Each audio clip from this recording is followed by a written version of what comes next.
What's up, guys? So, good morning, everyone, and good day. My name is Duscoro G. Bebero. Danica Marie Makasabakilier. So, today we're going to discuss open-ended tools and facilitating language learning. But before that, Please hit the subscribe button and don't forget to like, share, and comment to our social Facebook. media accounts. Yes. So, yan. Our topic for today is what is open-ended tools and facilitating language and learning. So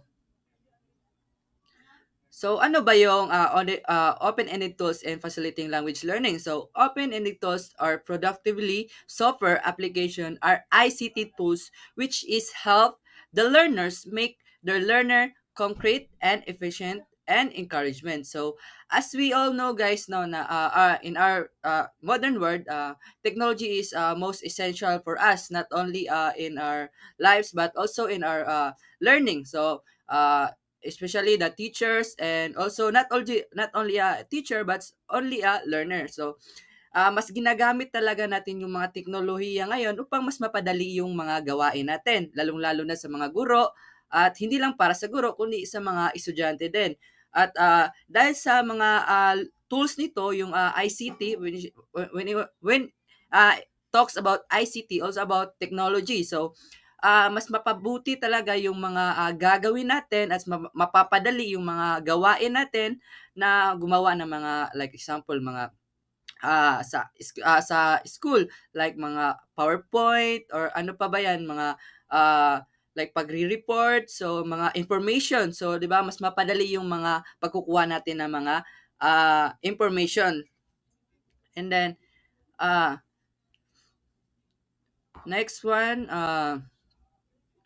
kind of open-ended tools. So we have here word processing software. So ano yung bang mga word processing software? Yung mga word like mga WPS. So diyan yung mga ginagamit natin like ng mga estudyante ng pagsasubmit nila yung gagawa sila mga AC. So diyan gagawin nila yung sa Word and then sa slide presentation o softwares alam naman natin sa Canva yan yung mas popular 'no, na ginagamit natin na yung sa presentation like gumagawa tayo ng PowerPoint, like magre-report tayo. So, gagawa talaga tayo ng mga slide or presentation na mas accurate talagang gamitin upang mas maganda at lalong-lalo na sa mga estudyante ngayon na more on technology na talaga, mas natututo sila or mas napo-focus sila 'pag yung mga technology talaga yung ginagamit ng mga guro at lalong-lalo din sa mga estudyante.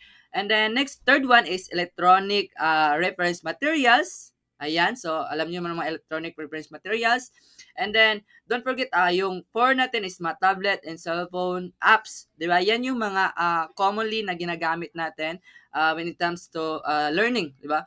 So, tablets, di ba, sa school, cellphone, mas mapabadali. Di ba? Yan yung mga example of kind of open-ended tools na ginagamit and also ginagamit din ng mga guro natin. And then, ayan, so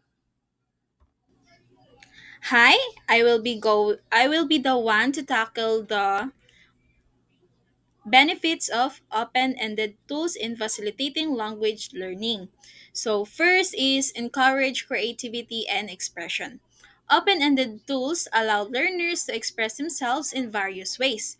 For instance, using platforms like Padlet or Google Slides, students can create multimedia presentation that incorporates text, images, and videos showcasing their understanding of a language topic creativity. So, sa tulong ng itong mga open-ended tools like Padlet or Google Slides ay mas na-express nila yung kanilang ideas using these types of platforms.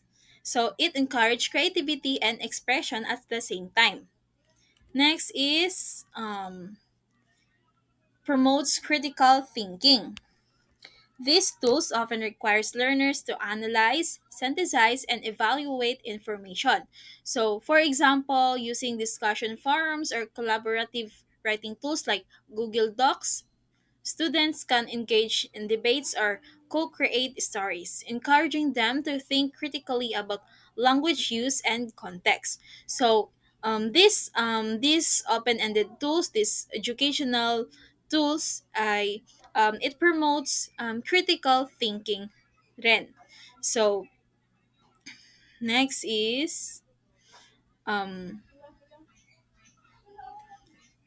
increases engagement and motivation. Interactive tools often make learning more enjoyable. Gamified platforms like Kahoot or Quizlet can turn vocabulary practice into a fun competition, motivating students to participate actively in their language learning. So, 'di ba mas napapansin natin na mas naakit yung atensyon ng mga students or mga mag-aaral natin kapag kapag hinaluan natin ang ating pagtuturo ng paggamit nitong mga gamified platforms like Kahoot or Quizlet. Kasi 'di ba, iba yung pamamaraan sa traditional ways kaysa sa ngayon na nasa 21st generation na tayo at meron ng mga teknolohiya. So, mas naiengganyo sila na matuto kapag ginagamitan itong Kahoot or Quizlet. Um, um, epektibo ito lalo na sa online class dahil 'di ba minsan may mga kapag online class hindi talaga nakikinig yung mga student. So sa pamamagitan ng paggamit nitong mga platforms ay mas nakukuha natin yung kanilang atensyon. So it increases engagement and motivation. Next benefit is supports real-world application. Open-ended tools often simulate real-life scenarios, allowing learners to practice language skills in context. So, hindi lamang siya nahahasa hindi lamang siya nahahasa ang kanilang ideya, ang kanilang pag-express ng mga ideas at naakit yung kanilang mga atensyon, kundi it also practice language skills. So, for example, using role-play apps or virtual reality environments. Students can engage in conversation that mimic real-world interactions, enhancing their practical language skills. So, yun yung mga benefits of open-ended tools in facilitating language learning.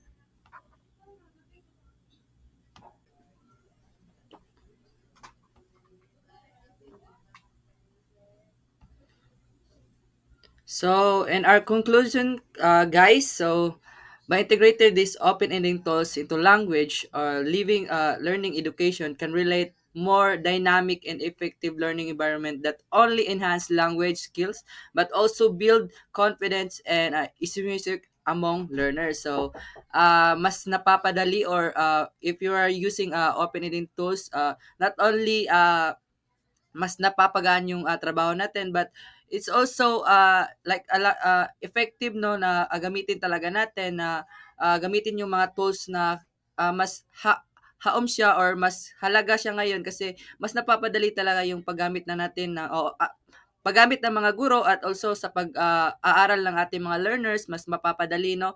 So by integrating open learning tools and sana meron kayong mas matutunan dito sa aming ang discussion for today na about open-ending tools and in a language learner and if in educator. So that's it, guys. So I hope you have learned something about our discussion for today's and don't forget to Like, share our videos, comment, and don't forget to subscribe to our social medias. so bye-bye. Bye-bye. Then thank you. Okay.